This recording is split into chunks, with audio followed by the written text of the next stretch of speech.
এই প্রবাসী ভাইটি মাথার ঘাম পায়ে ফেলে লক্ষ লক্ষ টাকা ইনকাম করে স্ত্রী নামে দেয়। দীর্ঘ 7 বছর পর এই প্রবাসী ভাই জানতে পারে তার স্ত্রী সমস্ত টাকা পয়সা ব্যাংক ব্যালেন্স তার স্ত্রী নামে করে নেয়। অতঃপর স্ত্রীকে ধরার জন্য ছদ্মবেশে লুঙ্গি পরে দেশে ফিরে। তারপর যা হলো তা দেখলে আপনি অবাক হবেন। আরে দুলা ভাই, আপনি এই জায়গায়? আর আপনি বিদেশ থেকে কবে আসলেন? আপনার বাইরে কি অবস্থা? আর বইলো না, সে তো অনেক কথা। বিদেশে কাজ করতে গিয়া, আচ্ছা সেটা পরে বলি। তোমার আফা কই? তোমার আফারে ডাক দাও। আপু তো রুমে। ডাক দাও, বলো যে দুলা ভাই আসছে। আচ্ছা ঠিক আছে, আমি বলতেছি। যাও। না না, তোর ভাই আসতে দেরি আছে। আপু তাড়াতাড়ি আয়, দেখে যা। আচ্ছা রাখ তো। কি দেখে যাব? আরে দেখে যা, ড্রয়িং রুমে কে আসছে। কে আসছে ড্রয়িং রুমে? আরে আয় তো।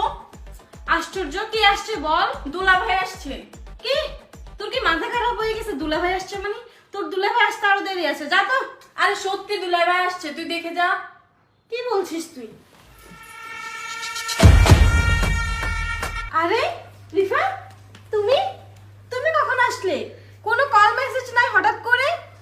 আর আমার জন্য কি নিয়ে আসছো? কই কোনো ব্যাগ ট্যাগ তো দেখতে পাচ্ছি না। আমি তোকে বলছি না যে দুলা ভাই আসছে, তুই তো আমার কথা বিশ্বাস করলি না। হ্যাঁ সত্যিই তো, ও যখন আমাকে বলেছে তুমি আসছো, আমি একদমই বিশ্বাস করিনি। যাক, আসছো, আমি খুব খুশি হয়েছি। কই আমার জন্য কি নিয়ে আসছো? কোনো ব্যাগ ট্যাগ তো দেখতে পাচ্ছি না। আরে বলো না কি নিয়ে আসছো। দেখো মোহনা, আমি না তোমাদের জন্য কিছুই আনতে পারিনি। আমি না অনেক কিছু আনতে চেয়েছি, কিন্তু আমি ব্যর্থ হয়েছি। আমি কিছুদিন আগে কাজ করতে গিয়ে, তুমি তো ভালো করেই জানো আমি ডেকের কাজ করি। এই কাজ কতটা রিস্কের সেটা একমাত্র আমিই জানি। কাজ করতে গিয়ে হঠাৎ ডেকের ফাংশনটা আমার পায়ের উপর পড়ে আমার পাটা পড়ে যায়। তারপর মালিক চিন্তা করলো যে আমাকে দিয়ে তো আর কোনো কাজ হবে না, আমাকে দেশে পাঠিয়ে দেয়।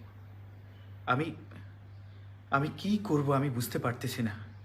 আমি বাড়িতে কাজ ধরেছি, আমার বিল্ডিংয়ের কাজ, সব কিছু মাঝামাঝি, কোনো কিছু কমপ্লিট হয় নাই। এই মুহূর্তে আমাকে মালিক বাড়িতে পাঠিয়ে দেয়। আমি গত 2 দিন আগে বাড়িতে আসি। বাড়িতে আসার পরে বাবা মা আমাকে বলল, তুই এটা কি করলি? তুই এই মুহূর্তে কেন আসলি?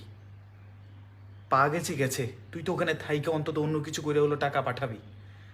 আমি এই কথা শোনার পরে আমি সত্যি অবাক হয়ে গেলাম যে আমার নিজের বাবা মা আমাকে এইরকম একটা কথা বলবে। আমি আমি আমি